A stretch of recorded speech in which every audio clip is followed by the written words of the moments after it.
قرآن بخشنے کا طریقہ کیا ہے؟ قرآن مجید بخشنے کا صحیح طریقہ کیا ہے؟ کہتے ہیں کہ پہلے الحمد شریف پڑھے گا، پھر حمد و ثنا کرے گا، پھر تینوں قل پڑھے، پھر اس کے یہ کہے کہ اس کا ثواب ہمارے نبی صلی اللہ علیہ وسلم کو اور اس کے بعد حضرت آدم سے لے کر قیامت تک آنے والے تمام انسانوں کو پہنچائے، پھر آخر میں جس کے لیے قرآن پڑھا گیا اس کا نام لے کر بخش دے۔ کیا یہ طریقہ صحیح ہے؟ آفرین انڈیا سے۔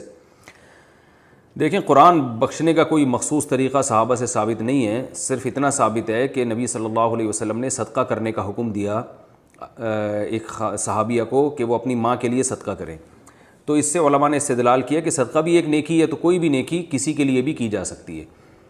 تو بہتر تو یہی ہے کہ جس چیز کا حدیث میں صراحتاً ذکر ہے اسی کو فالو کریں، یعنی صدقات و خیرات کیا کریں میت کے لیے، لیکن کوئی قرآن یا کوئی اور نیکی پڑھ کے بھی اگر ایصال ثواب کرنا چاہتے ہیں تو بھی ٹھیک ہے، اس کا کوئی خاص طریقہ نہیں ہے، بس دل میں نیت کر لیں کہ اللہ اس کا ثواب فلاں کو پہنچے۔ باقی یہ جو کہا جاتا ہے پہلے الحمد شریف پھر فلاں پھر یہ، اس کا کوئی ثبوت نہیں ہے۔ کوئی بھی نیکی کسی بھی طریقے سے کی جا سکتی ہے اور دل میں یہ دعا کی جا سکتی ہے اللہ اس کا ثواب فلاں کو پہنچا دے۔ رہا یہ مسئلہ کہ اتنے ساروں کو پہنچا دے، آدم علیہ السلام سے لے کر فلاں لوگوں تک، پھر تمام پیغمبروں تک، صحابہ تک، تو یہ بھی جائز ہے کیونکہ ناجائز ہونے کی کوئی دلیل نہیں ہے۔ لیکن اس میں علماء کی دو رائے ہیں، بعض علماء یہ کہتے ہیں کہ ثواب تقسیم ہو کے پہنچتا ہے، تو جتنے لوگوں کو شامل کریں گے ثواب ڈیوائڈ ہو جائے گا، اور بعض کی رائے یہ نہیں کہ نہیں تقسیم نہیں ہوتا بلکہ ہر ایک کو پورا پورا پہنچتا ہے۔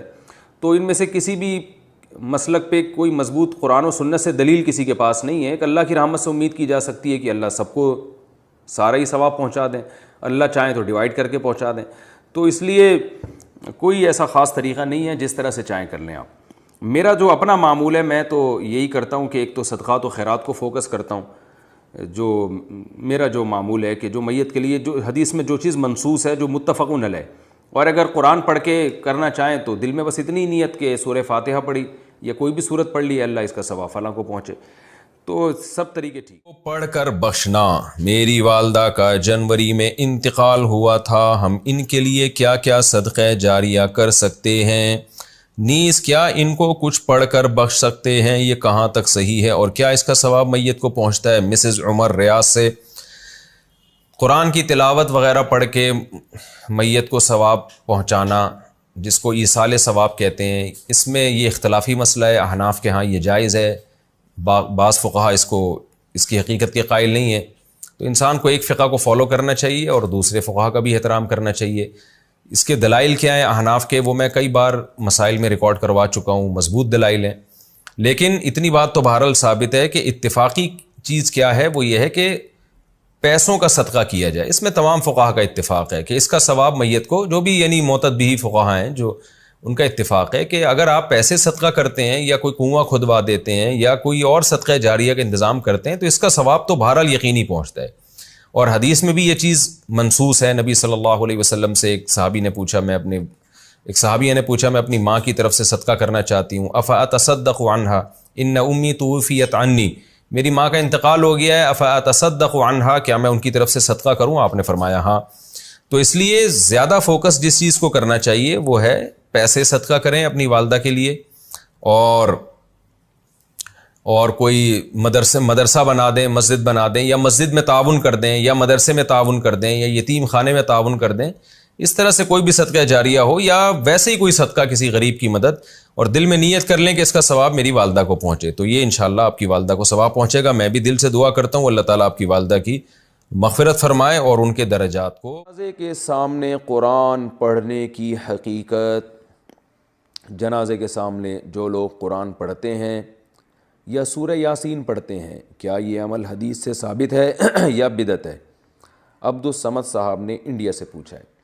جنازے کے سامنے اسپیشل جنازے کی وجہ سے قرآن پڑھنا یا سورہ یاسین پڑھنا میرے علم میں ایسی کوئی حدیث نہیں ہے، تو اور جب تک جنازے کو نہلایا نہ گیا ہو تو اس کے سامنے تلاوت کرنے کو فقہا نے غلط لکھا ہے، ناجائز لکھا ہے۔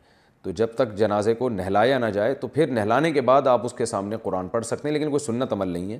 ہوتا یہ ہے کہ جب جنازے کو نہلا کے لایا جاتا ہے، گھر میں رکھا جاتا ہے، تو جب تک یعنی نماز جنازہ کے لیے لوگ جمع نہیں ہوتے، میت کو گھر میں رکھا جاتا ہے، تو اس دوران علماء یہ کہتے ہیں کہ اس کے پاس بیٹھ کے قرآن کی تلاوت کریں۔ وہ اس لیے کہتے ہیں کہ ورنہ اگر تلاوت نہیں کریں گے تو ادھر ادھر کی فضول باتیں کرنا شروع کر دیں گے، لوگ غیبتیں بھی شروع کر دیتے ہیں۔ اب جنازہ رکھا ہوا ہے تو بہتر ہے نا کہ اللہ کو یاد کیا جائے، اللہ کا ذکر کیا جائے، آخرت کی یاد کو تازہ کیا جائے۔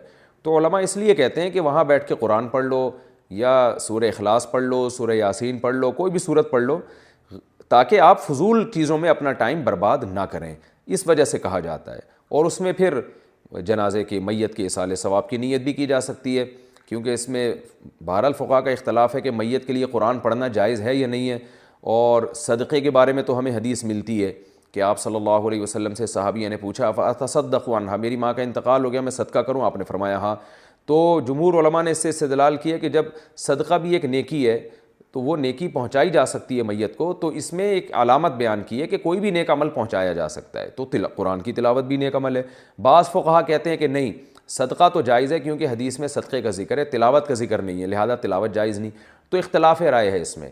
بر صغیر میں چونکہ فقہ حنفی کو فالو کیا جاتا ہے, اور میری رائے میں فقہ حنفی کی دلیل بہت مضبوط ہے, کیونکہ احادیث میں آپ صلی اللہ علیہ وسلم نے ہمیشہ اصول یہ رہا ہے کہ جزئیے کے ضمن میں کلیات سکھائے جاتے ہیں. جیسے قرآن میں آتا ہے نا لا تقل لہما اف, ماں باپ کو اف مت کرو, تو یہ ایک مثال ہے, مطلب یہ کہ تکلیف نہ دو. تو اسی طرح جو حدیث میں آتا ہے صدقہ کر سکتے ہو میت کے لیے, تو ایک مثال ہے, مطلب یہ کہ کوئی بھی نیکی کی جا سکتی ہے. اور دوسری بات یہ کہ حنفیہ کا جو قول ہے نا اس میں ذرا وسعت زیادہ ہے, اللہ کی رحمت کو آپ پھیلا دیتے ہیں کہ بھئی اگر میت کے لیے تلاوت بھی جائز ہونے کا ہم فتویٰ دیں گے تو اس سے اس بہانے لوگ تلاوت کریں گے, ثواب حاصل کریں گے, اور اللہ سے امید ہے کہ اللہ اس میت کو اس ثواب پہنچائے گا, تو اچھا ہے نا, اللہ کی رحمت سے اچھی امیدیں لگائیں.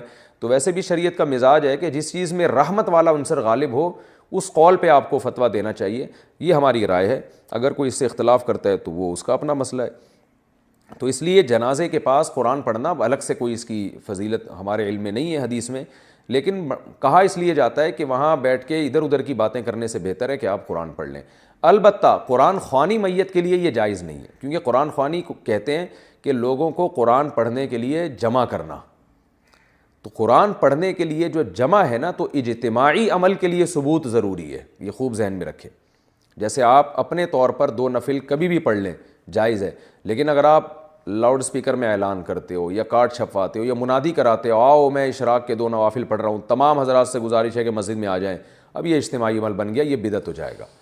تو اجتماع کے لیے آپ کو دلیل کی ضرورت ہے, اس لیے علماء کہتے ہیں کہ اجتماعی قرآن خوانی یہ بدعت عمل ہے, کیونکہ یہ ایصال ثواب کے لیے آپ ایک عبادت کر رہے ہیں, اور اجتماعی سطح پہ تو ہمیں نہیں ملتا صحابہ کرام میں کہیں کسی نے کبھی اجتماع کیا ہو. حضرت ابو بکر کا انتقال ہوا, کہیں نہیں ملتا کہ حضرت عمر نے تمبو لگایا ہو اور سب لوگوں کو جمع کر کے ان کی قرآن خوانی کی ہو.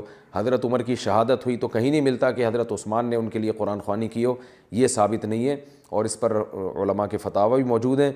البتہ برکت کے لیے قرآن خوانی ایک الگ چیز ہے. برکت کے لیے یعنی مکان دکان کی برکت میں جو قرآن خوانی ہے وہ عبادت نہیں ہے, وہ از قبیل رقیہ ہے, رقیہ دم, تو اس کے لیے ثبوت کی ضرورت نہیں ہے. لیکن بہرحال بعض علماء اس کو بھی بدعت اس لیے کہتے ہیں, بدعت تو نہیں یعنی بدعت کی تائید کا ذریعہ بنتی ہے.